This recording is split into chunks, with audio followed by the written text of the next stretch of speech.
अच्छाई में सबसे बड़ी बुराई एक है कि संगठन नहीं है, और बुराई में सब तरह से बुराई पर एक अच्छाई संगठन है। चार गंजेड़ियों को आप अलग नहीं कर सकते,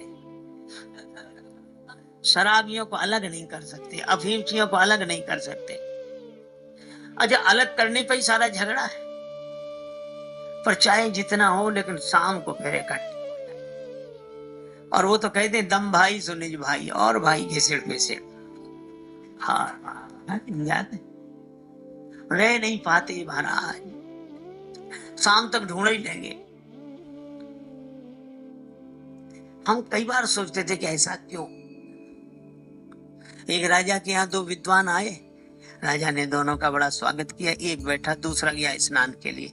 तो राजा ने कहा कि आप तो बड़े विद्वान हैं, ये आपके साथ ये भी तो विद्वान होंगे।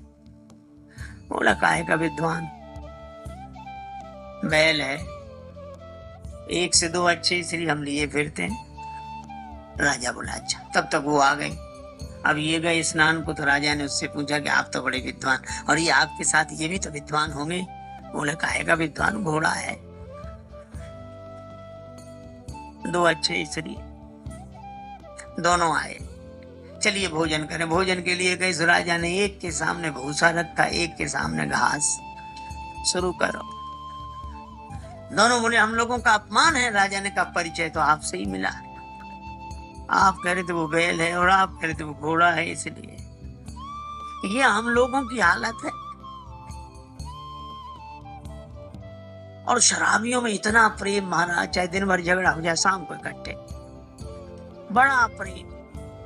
अच्छा, मैं समझ नहीं पाया कि ऐसा क्यों होता है। तो मुझे एक ही बात लगी कि गंजेड़ी, भंगेड़ी, अफीमची, शराबी, इनको लोग गाली देते हैं, अपमान करते हैं, और विद्वानों का सम्मान करते हैं, है ना, प्रणाम करते हैं, आरती उतारते हैं, पूजा करते हैं, विद्वान है।